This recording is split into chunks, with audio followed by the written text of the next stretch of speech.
Welcome student in Arya chemistry target. आज 10th class में हम करने जा रहे हैं some important reactions of displacement type of reactions. These are most important reaction for competition exams and some exceptional reactions.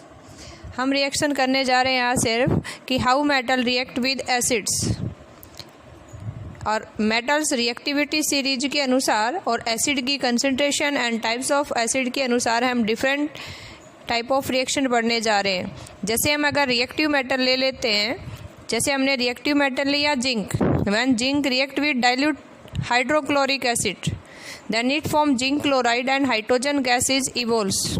ऐसे ही हम रिएक्टिव मेटल ले लें magnesium, when magnesium react with concentrated hydrochloric acid it form magnesium chloride with evolution of hydrogen gas।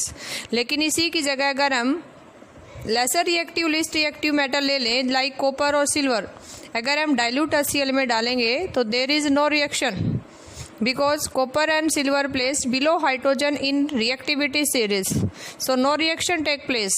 इसी तरह से अगर हम कॉपर मेटल्स को डाइल्यूट सल्फ्यूरिक एसिड में डालेंगे तो भी क्या लिखेंगे, नो रिएक्शंस। बट लेकिन अगर हम यही कॉपर मेटल को कंसंट्रेटेड सल्फ्यूरिक एसिड में डाल दें, क्योंकि concentrated sulphuric acid act as a oxidising agents, then copper react with concentrated sulfuric acid and form the compound copper sulfate with evolution of gas that is sulfur dioxide and water molecules। तो एक general question बन जाता है competition में, अगर copper metal को dilute sulphuric acid में डालेंगे तो क्या लिखेंगे, नो रिएक्शन। और कई बार कह देते हैं कि which gas is evolves when copper placed in concentrated sulphuric acid, तो कौन सी गैस निकलती है, sulphur dioxide SO2 gas, that is most important. इसी तरह से यानी जो लेसर रिएक्टिव मेटल्स हैं वो आपकी इनऑर्गेनिक मिनरल एसिड के साथ जनरली रिएक्ट नहीं करते हैं, लेकिन अगर ऑक्सीडाइजिंग नेचर एसिड का like sulphuric acid, nitric acid, then it's a reaction.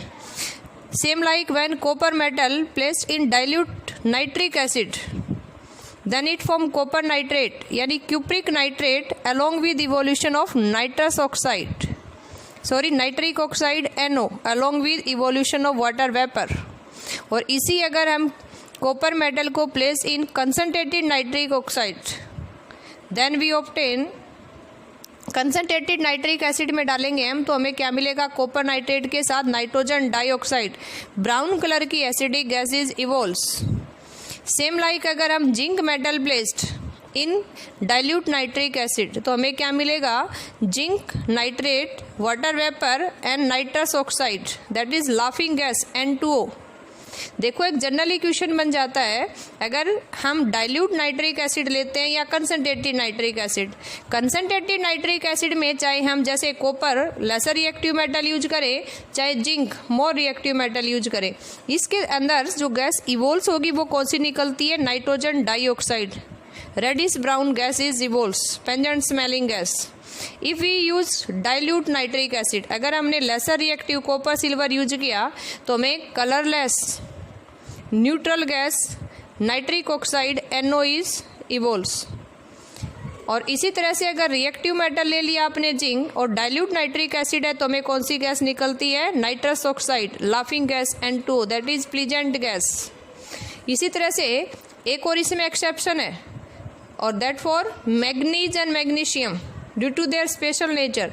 अगर मैग्नीशियम Mg को हम डाइल्यूट HNO3 में डालेंगे तो क्या मिलता है, magnesium nitrate with evolution of hydrogen gas. अकेले दो मेटल ऐसे हैं ये जो नाइट्रिक एसिड के साथ हाइड्रोजन गैस देते हैं, बाकी सभी में हमें नाइट्रिक की ऑक्साइड मिलते हैं, मैग्नीशियम और मैग्नीज।